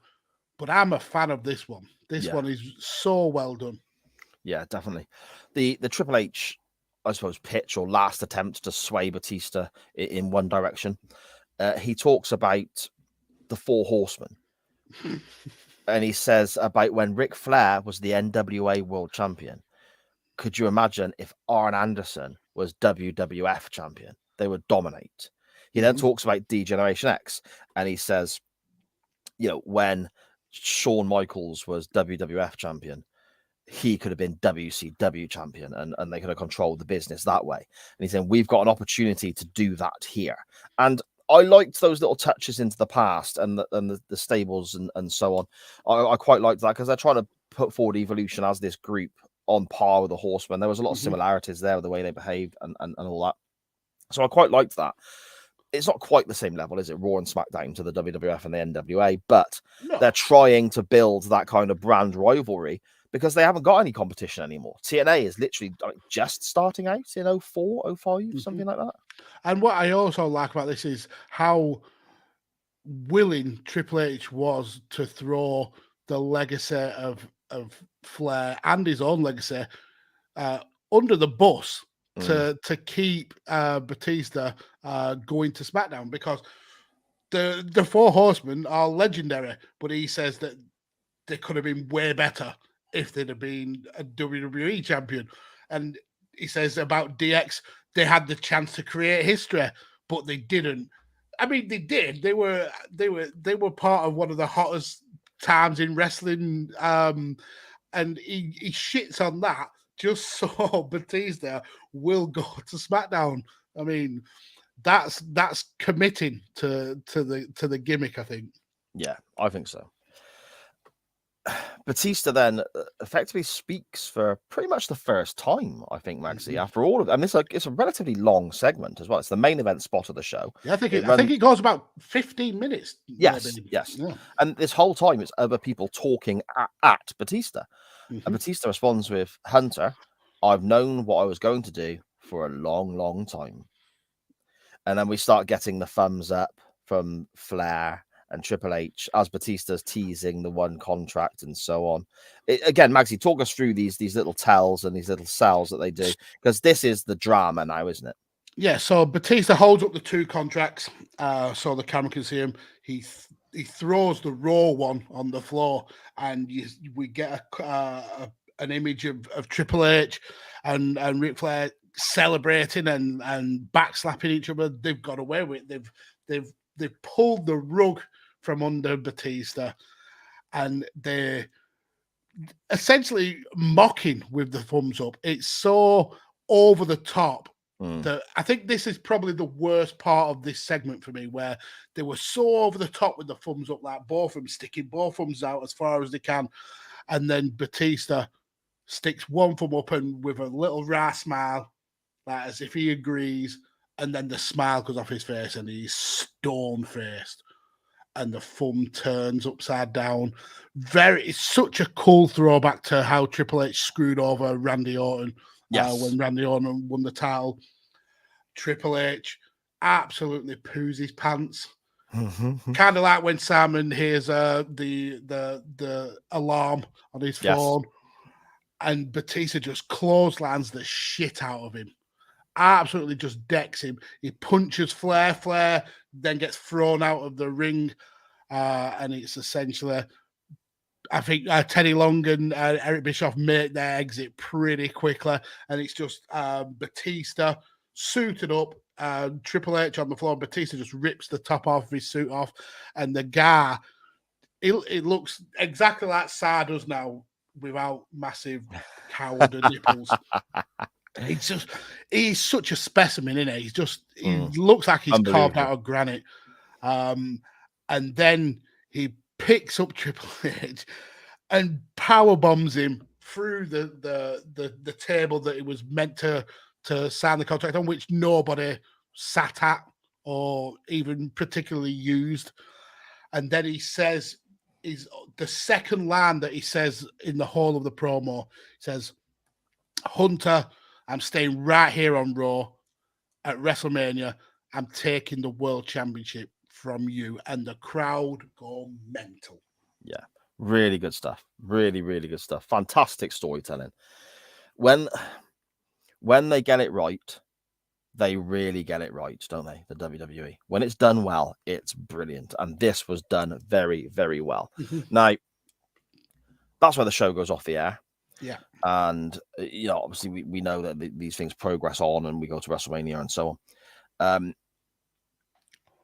With regards to ratings, normally we give it a rating out of 10 for what we've seen as a match. There is no match per se, but the segment itself, Magsy, out of 10, entertainment-wise, what are you thinking? I mean, this whole storyline has been a pleasure to revisit these last few weeks. And this is the way to do a contract signing. The drama all the way leading up to it, the way that Batista it keeps his mouth shut until the very moment he needs to say something. Yeah, it's so well done, so well done. So this is a 9 easy for me. Yeah, I've got 8, but I agree, it is fantastic. Contract signings are overdone, and there's only a couple that really stand out as being good, but this one is great. This is a story arc told so well, and when you get to this point of Batista's, thumbs up, thumbs down, and finally, the turn, I suppose, happens. They've timed it perfectly in that you really want to see that happen when it happens. They've not took too long. They've not gone too short. It's spot on timing wise, and getting the timing right is so important. And yeah, a whole episode of Raw, 3 out of 10. It was fucking terrible. But this segment, for me, it's an 8. I really enjoyed it, Magsy. I agree. Yeah, it's a great segment. I mean, the whole, even the little backstage parts really add to it. I mean, if they just had this segment, and you would definitely need the one where Batista listens and hears that Triple H has been screwing him all this time. You obviously need that, and you could have easily had just that backstage segment and this, and it would still be good. But the little touches all the way through the show really kind of like ramping up the tension. Yeah, I think it's such a well done story. Yeah, really well done. I suppose then, Magsy, we better have a little look at what we're going to put forward on the poll to potentially check out next week. Where would you like to go if the votes come in? I mean, we should finish this story. I mean, there's not that many more twists and turns we can take till we get to WrestleMania, and we can't watch all of this story and not get the ending. That'd be like watching 5 episodes out of a 6 episode series. Yeah. But I'm not going to put forward the WrestleMania match because I feel that you are going to put forward the WrestleMania match. And I feel you should because you... That was not... I'm sorry to spill the beans, but that was not my plan because I thought you were going to put it forward. Well, I am going to put it forward then because we have to see this story. But I do. So it will definitely be the WrestleMania match between Triple H and Batista. But I did have a secondary match under my hat because I think just great minds think alike. I assumed you would pick the WrestleMania match. So something struck me about this segment, and it was that Teddy Long used his meme of going one-on-one with the Undertaker, that potential. Yeah. And I thought, why don't we visit when Batista goes one-on-one with the Undertaker? Now, he didn't actually go one-on-one with the Undertaker for 2 years. after this. Okay. And it was at WrestleMania 23 where he faced Undertaker. He was actually the champion, and he faced Undertaker at WrestleMania. Obviously, we know that he loses and Undertaker wins the title. But yeah, I wanted to go to WrestleMania 23 for Undertaker versus Batista, but scrap that now. That's out the window. It's WrestleMania 21, Batista versus Triple H. There we go. But the Undertaker at 23 that's when he won the Rumble, isn't it? He came in. Mm-hmm. Yeah, him and Shawn are the last two. Have like a mini match at the end, isn't it? Okay, yeah. That was a good Rumble. That was very good. But yes, okay. Makes perfect sense to conclude this storyline, seeing as we've done so well tracking it so far. But I assumed you were going to put this forward. So I went a different direction. And I have been quite surprised, really, because it's a Shawn Michaels contest I'm going to. Oh, I'm surprised as well. You picked Shawn Michaels.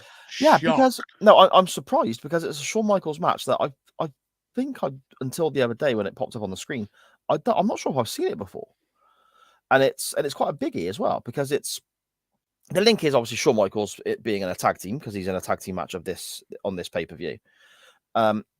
I normally put either Doctor Who or wrestling on in bed and I doze off, and then sometimes I can wake up hours later and it's carried on playing and goes through this, so on. When I woke up in the middle of the night a couple of nights ago, Shawn Michaels was wrestling Stone Cold Steve Austin, but it wasn't that one. It wasn't WrestleMania 14, and I was like, okay, they look a bit. This is a bit weird. This is a bit different, and Austin didn't have the knee braces on, so I ended up watching it a bit more of it, and it was very, very good. And it was from the King of the Ring pay-per-view in 1997. Austin and Michaels were actually tag team champions at the time, and they're wrestling against each other. And I just thought, I saw of it. It was quite good. So I think it'd be quite interesting to have a little look at a little bit of that storyline there and have a look at that particular match. So yeah, Stone Cold Steve Austin. And this is pre-knee braces, pre-neck break, pre-injuries for Austin. And obviously, Shawn throughout 96 and going into 97 was probably the best wrestler in the world in ring. His attitude stank, but he was that good. So yeah, I'd like to have a look at a much younger Steve Austin taking on his tag team partner, Shawn Michaels at King of the Ring, 1997. Yeah, I think I mentioned this match in passing a few episodes back when we were talking about how Shawn Michaels relinquished more titles than he actually lost. Yep. And that was in fact it was a part of Mags v Sa. Right. Okay. So talking back a fair few weeks then. Yeah, his tag team partners and how many titles he'd actually lost, if you remember. Yeah. Yeah, the night after that pay-per-view is when Shawn and Brett have their backstage fight, and Shawn gets his hair ragged out of his head and goes home in a sulk and so on. Yeah. And so that kind of puts pay to tells his daddy Vince. Yeah, there you go. I can't work in these circumstances, Dad. It's an unsafe work environment, I think was the line he threw at him. Yeah, exactly. Fucking hell. But those are your options for next week's show. This week's poll, we have the conclusion of this storyline that we have covered so far. And I think it would be right to take a look at the match and just finish this off and put a nice little bow on it. WrestleMania 21, Triple H versus Batista, or King of the Ring 1997, Shawn Michaels versus Steve Austin. There we go. Magsy, let's have a little scan through the chat before we get off, shall we? We shall. So we'll start with Sharon saying that she still has her T-shirt, her wrestling T-shirt. Okay. And Scotty Stanley saying the build for this was incredible and that limos and wrestling go hand in hand thanks to the NWO. Well, the NWO was white Hummers as well, weren't it? There's something we do on Nitro Nights where Danny has decided to take it upon himself to have, basically it's Scottish Danny's limo count. And every time a limo arrives on Nitro, Danny counts it. So I think we're up to about 11 or 12 already. So yeah, I remember, I think it was the NWO documentary that WWE did. And Big Show mentions that when the NWO started and it was cool, you'd have one limo turning up, says, and then by the time it got bloated, you was looking at 6 or 7 limos all rocking up, and people like Stevie Ray was getting out of a limo. And VK Wall Street was part. Yeah, exactly. Benny Mac, hello, sir. Yeah, thanks for showing up late, but there we go. He reminiscing about Push Pops, singing the song "Don't Push Me, Push a Push Pop." And then he also chastised us for mocking Edge and Christian. And the Undertaker come back, died and came back more than Dirty then.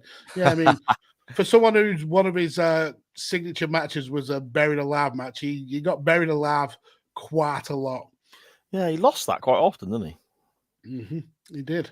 Benny Mac says the only good thing from WWE from about 2003 to 2005 was Evolution. Evolution was good, but just imagine how good it would have been with the reflection of perfection in that role. Can you imagine this storyline? This very storyline, and it's Mark Jindrak picking Raw over SmackDown. Just how good would that have been? I'll tell you how good that would have been. Not Shit. At all. and then the final one, King PigsBladders, just surveying his own work and saying he's just shocked at just how well that my body fits. I mean, yours is pretty accurate. If you just scooted over a little bit. If I move across a little bit, let me move that a bit like that. There we go. That's as far as I can't get any further because there's a wall in the way. It's amazing. It's absolutely amazing. It's stellar work. Absolutely stellar work. Absolutely fantastic. Again, thank you so much to everybody in the chat, on Twitter, online, who listens to the podcast, joins us live on a Monday night. Thank you so much to King PigsBladders for the fantastic artwork that is behind us right now. It's brilliant stuff. Even the scary, crazy nips of Dave Batista. Thank you so much to everybody who has joined in with us, our non-wrestling topic, the voting in the poll, and so on. Magsy, whereabouts can people find you online, my friend? Well, I'm on that Twitter thing. I don't post or check anything on there unless I'm reminded to. But you can follow me on there at PodfatherMags. I've actually changed my TikTok handle now because I'm all about the chicken laugh. So I think I'm there. I'm actually PodFarmerMags. So yeah, that's where you can find me. Or if you don't want to follow me on social media, I'll be back here next Monday with this gorgeous hunk. Oh, thank you so much. Anything I'm involved in, you can find via the network that carries this show. That's at SJP World Media on Facebook and Twitter. There's a page on Facebook, there's a group and so on. Join up there and follow us on Twitter as well. And it's available on all your podcast players, platforms, and providers. The network carries shows looking at wrestling, looking at TV, sci-fi, time travel programs, all sorts of stuff. There's so much there. It takes too long to list. There's pretty much a new show out every day of the week and more coming as well. But I'm not going to spill the beans on that just yet. And no, it doesn't involve me. Don't panic. Everyone hears enough of my voice, I think. That's at SJP World Media for all of that great stuff. And also, most importantly, you can follow this show itself on Facebook and Twitter at @chain_wrestling. That's at @chain_wrestling. And our Twitter account is where you will find the poll, the non-wrestling topic, and all of that great stuff. Magsy, I'm off now to dig out my tape measure and measure my nipples to make sure they're not above the UK average size, because this is freaking me out. I'll speak to you next week, my friend. Word laugh.